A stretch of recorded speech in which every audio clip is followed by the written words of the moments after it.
Okay, I need you to stop doing these things now. Listen to this episode. Welcome to another episode of the Wedding Business Solutions Podcast. I'm your host, Alan Berg, speaker, author, sales trainer, website reviewer, here to help you in your wedding and event business sell more, profit more, and have more fun doing it. Enjoy this episode.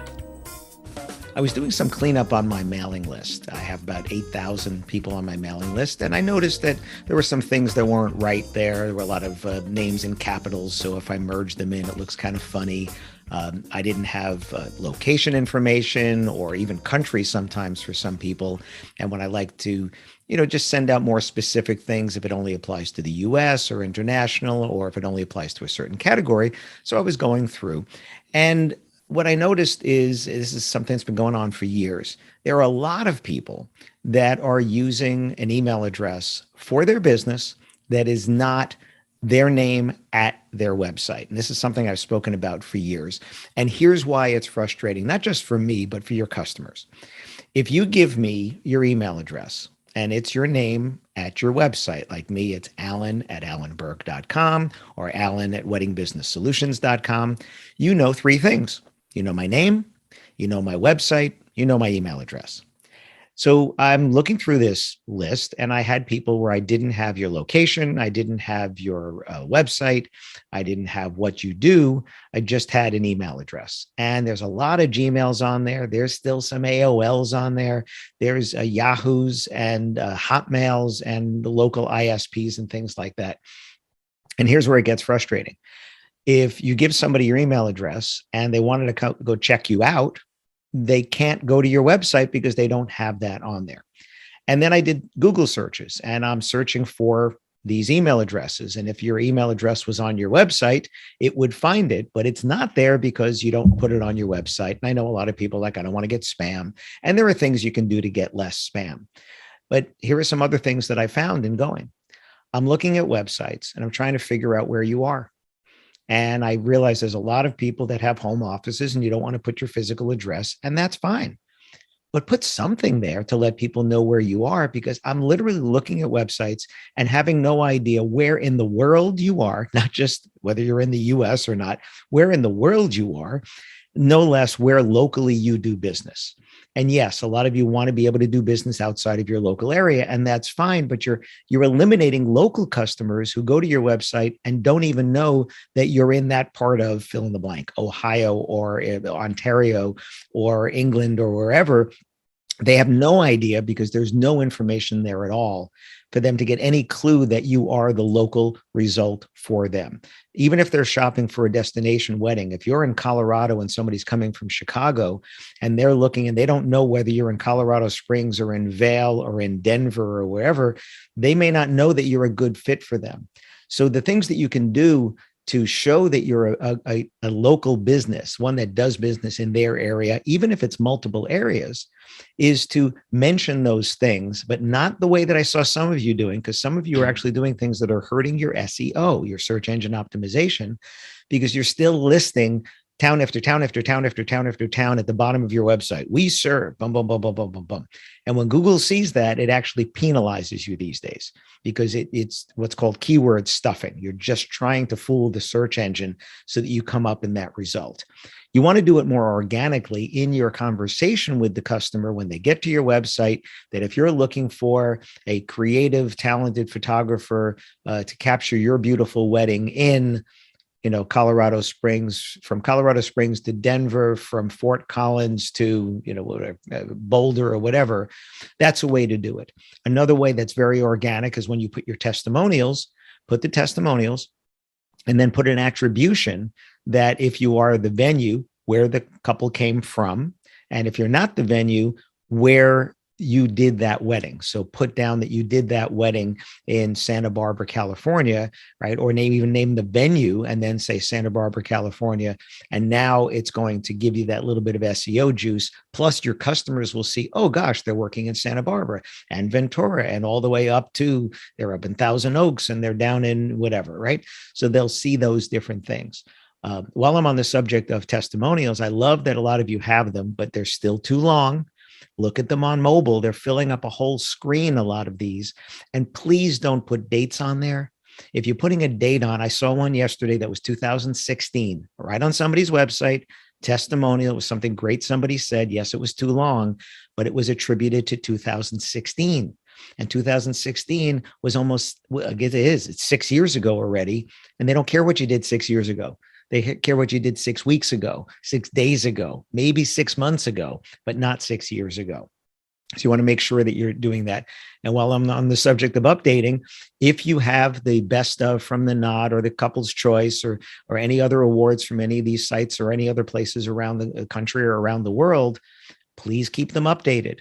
I saw one vendor who it was 2018 was the latest, the not best of on their website.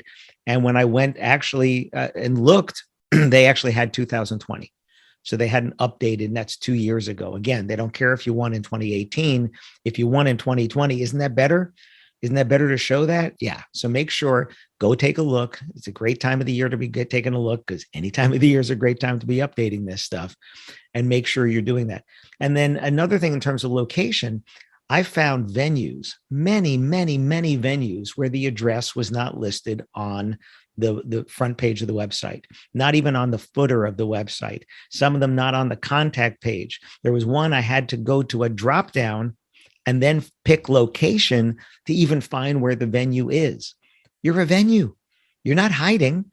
It's not like somebody with a home-based office. And this is frustrating because you're not using your website the way a customer would. And in the case of a venue, what if a guest was just looking for the address so that they could do mapping? How do you make that easier? Well, you want to put your address right on the homepage. You want to put a link, put your address in a link that if they click, it'll open up a Google map or an Apple map or whatever mapping, that it'll use. Google Map, a little bit more universal. And now they can find it. I've seen this with restaurants as a customer also. I'm in a new town because I travel a lot, and I see a restaurant. I'm like, where is it? No, it's not on the homepage, not on the footer of the homepage. You have to go to a contact page. You're a restaurant, or you're a venue, or you're a dress shop, or you're somebody else that has a physical location where people are going to come to you. Don't hide that information. Don't make it so hard. Don't add friction. So these are things that are adding friction to the process. The email address. If you are a business, whether you're in business for 10 minutes or 10 months or 10 years, you need to have an email address that's your name at your website, especially if you're doing something that's personal, where you're having a communication with someone. I'm okay if on your website you had weddings at your company name or whatever.